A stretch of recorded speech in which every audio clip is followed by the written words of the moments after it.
Hello everyone, Ace here, and today, well, I'm just gonna go ahead and go say it. Dino D-Day looks and feels more like a proper World War II game than Battlefield 5. No, really, I am actually being serious here. So feel free to kick back, relax, and laugh as I explain to you how a game that has Nazi Tyrannosaurus Rexes with machine guns mounted to their jaws still manages to feel more atmospheric and appropriate to World War II than Battlefield 5's hot mess of a trailer. For a start, despite Dino D-Day's utterly absurd premise that Nazis have resurrected dinosaurs and are now using them to bolster their armies in their conquest of Europe, the game developers decided to make sure that the artistic decisions and the aesthetical decisions were still as very much fitting of World War II as possible. One could argue that this decision is to assist in the deadpan-style humor that the game provides, as the propaganda posters, the letters, and the newspaper articles that are seen in the loading screens effectively show that it's just World War II, but now with dinosaurs. In fact, as a great example, instead of being treated to the main theme of the game on the menu screen, the players instead treated to an actual wartime report from the Normandy landings on June 6, 1944. For a special all-network broadcast, CBS World News takes you now to London. And at the bay of the mouth of the Seine River, and in the vicinity of Harfleur, near the tip of the Cotentin Peninsula. The Germans claimed 6 divisions of parachute and airborne troops were landed at various inland points along this 100-mile stretch of coastline. Enemy dispatches... This art design also follows the players into the actual gameplay. As in the distance, players will hear radio stations being played that spout propaganda for either side or play patriotic music for whatever side they're supposed to be representing. I think this is a good time to talk about the character designs too, as they actually are appropriate for a World War II shooter. For the Allied side, for instance, you get the usual assortment of US soldiers and British soldiers, but you also get members of the French resistance and Latvian partisans, among others. With the obvious exception of the dinosaurs themselves, the rest of the player characters all look and feel like they do belong in a proper World War II shooter. So as I said, this game does actually legitimately feel more like a World War II shooter than the Battlefield 5 game does, at least from what I've seen. Now I do realize that there are most likely going to be commentators mentioning the fact that while I have played Dino D-Day, I've not had the opportunity to play Battlefield 5 because it's not been released yet. Well, to be fair, I guess that is a valid complaint. So as a counter to that argument, I'm going to show you guys one of the trailers to Dino D-Day just to prove that even then, the game still manages to feel more like a World War II shooter than Battlefield 5's trailer ever did. And it is a fair comparison since we are comparing trailers. But if you have not seen the Battlefield 5 trailer yet, or need to refresh your memory, well, I do have the game's trailer in the link in the description below. Feel free to pause the video now and have a look at that trailer. When you're done, come back here and we'll continue. Ready? Good. Well, here's the Dino D-Day trailer I promised you guys. Have fun.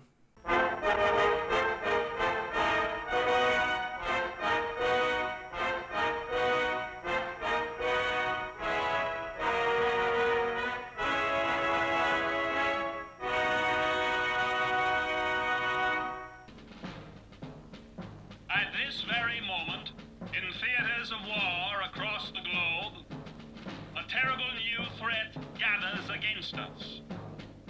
Dinosaurs. A race of extinct lizards of terrible size and ferocity, brought back by Adolf Hitler to further his plans for world domination. Even so, you have no cause for fear or trepidation.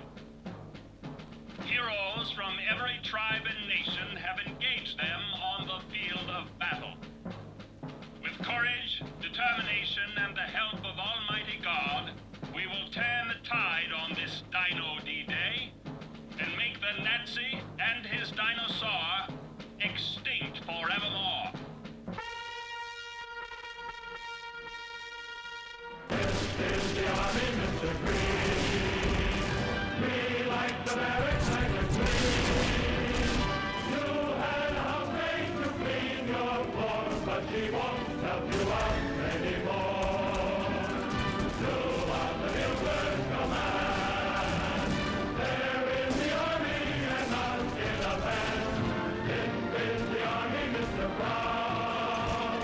You and your lady went to town. We had you army.